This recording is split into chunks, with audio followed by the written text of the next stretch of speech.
Meeting होनी है बेहद महत्वपूर्ण। सीट शेयरिंग को लेकर आप देख रहे हैं पहले भी मंथन का दौर जारी रहा। आज नीतीश कुमार संयोजक होंगे या नहीं, इस पर भी सहमति हो सकती है। तो एक जो लगातार ये सवाल उठ रहे थे इंडिया गठबंधन को लेकर, उस पर आज लगाम लग सकता है।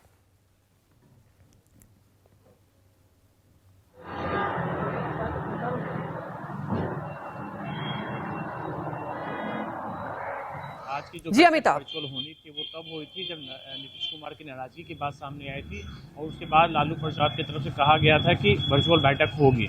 तो आज वर्चुअल बैठक है और इस बैठक में इस बात की संभावना है कि कहीं नीतीश कुमार जो लगातार जेडीयू की जो मांग रही है संयोजक बनाने की, तो कहीं संयोजक बनाया जाए। और साथ में दूसरी जो सबसे महत्वपूर्ण बात है कि अभी तक सीट शेयरिंग का बिहार में इंडिया गठबंधन अलायंस का जो अभी तय नहीं हो पाया है, वो भी वामपंथी पार्टियां ज्यादा मान रही है। जेडीयू 17 सीटों पे अड़ी हुई है और इस स्थिति में जो तालमेल बैठाना मुश्किल हो गया है। तो संभावना है कि आज की जो बैठक होगी उसमें कोई रास्ता निकल सकता है और आज की बैठक से ही ये तय होगा कि आने वाले दिनों में जेडीयू का रुख क्या रहेगा इंडिया गठबंधन के लिए। ये एक महत्वपूर्ण फैसला आज की बैठक से निकल सकता है, क्योंकि देखिए इससे पहले आज 12 बजे दिन से आज मुख्यमंत्री का कार्यक्रम था पटना के गांधी मैदान में शिक्षकों को नियुक्ति पत्र बांटने का। उस कार्यक्रम को 3 बजे कर दिया गया था और आज की बैठक में नीतीश कुमार के अलावा आरजेडी अध्यक्ष लालू प्रसाद और डिप्टी सीएम तेजस्वी यादव के भी मौजूद रहेंगे, वो भी इस कॉन्फ्रेंस में जुड़ेंगे। तो इनमें सबसे बड़ा जो मुद्दा होगा वो यही है कि सीट शेयरिंग और दूसरी कि नीतीश कुमार को कोई पद मिलता है या नहीं मिलता है, या फिर पहले की बैठकों की तरह से फिर बात बेनतीजा समाप्त होगी। तो ये बहुत बड़ा एक आज की मीटिंग पे सबकी निगाहें लगी हुई हैं और निश्चित तौर पे देखिए ये आज की जो मीटिंग होगी इसके बाद से ही नीतीश कुमार के बारे में जो लगातार नाराजगी की बातें कही जा रही थी उस पर लेके भी कोई डिसीजन लिया सकता है।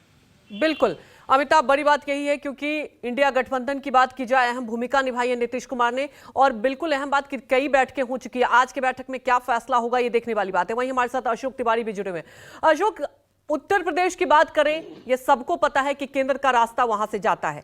अखिलेश यादव कई बार मंथन कर चुके हैं और आज जो बैठक होनी है, आज सीट शेयरिंग को लेकर बहुत कुछ एजेंडा तय हो जाएगा। अशोक,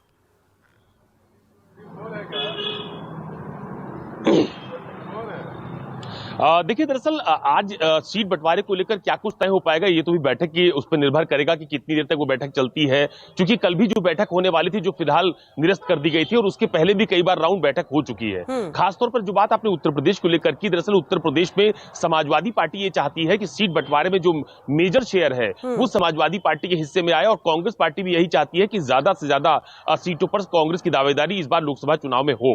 तो जो मेन जो सीटों बंटवारे का पेच है वो कांग्रेस और समाजवादी पार्टी के बीच फंसा हुआ है, क्योंकि राष्ट्रीय लोकदल या जो दूसरी पॉलिटिकल पार्टीज इंडिया गठबंधन में शामिल हैं उत्तर प्रदेश में, उनके बीच में सीट शेयरिंग को लेकर कोई बहुत बड़ा मसला नहीं है। लेकिन कांग्रेस की तरफ से पिछले दिनों जो बैठक हुई थी उसमें तकरीबन 30 से 35 सीटों की दावेदारी पेश की गई थी और ये कहा गया था कि इन सीटों पर कांग्रेस की दावेदारी मजबूत है, लिहाजा ये सीटें कांग्रेस को हिस्सेदारी के तौर पर दी जाए। लेकिन इस पर समाजवादी पार्टी पूरी तरह से सहमत नहीं थी। समाजवादी पार्टी की तरफ से कहा गया था कि अगर 30 से 35 सीटों पर कांग्रेस लड़ना चाहती है तो उन सीटों पर दावेदार कौन होगा और वहां पर मजबूती का आधार क्या है, यही सब बातें थी जिसको लेकर फिलहाल कोई एक राय नहीं बन पाई थी। और कल भी आपने देखा कि कल जब बैठक निरस्त हुई तो उसके बाद देर रात में समाजवादी पार्टी ने अपनी नाराजगी जाहिर करते हुए एक ट्वीट उनके सोशल मीडिया हैंडल से हुआ था समाजवादी पार्टी के, हालांकि कुछ देर बाद उस ट्वीट को डिलीट भी कर दिया गया था।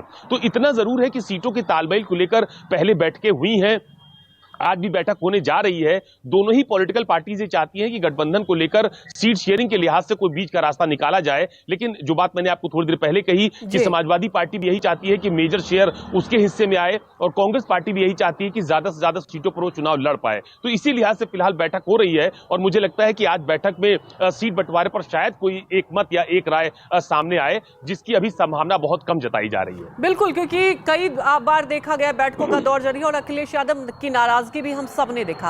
अब बात यह कि आज क्या कोई एक एजेंडा तय हो पाएगा कि आगे क्या कदम उठाना है, किस रणनीति के तहत सीट शेयरिंग करना है। अमिताभ, सबसे बड़ी बात यह है कि अगर बिहार के लिहाज से सोचे, आपने देखा कि जेडीयू अपना अलग दावा कर रही है, लेकिन इस बार परिस्थितियां कुछ अलग है, कांग्रेस के भी अपने दावे हैं। तो क्या ये समझा जाए इस बार अगर सीट शेयरिंग की बात करें तो बिहार में कांग्रेस को ही कॉम्प्रोमाइज करना होगा? बड़ा सवाल ये उठता है नीतीश कुमार, जो कि नाराजगी भी कई बार खुलकर सामने आई, आज जो बैठक होगी बहुत अहम कहा जा सकता है नीतीश कुमार के लिए।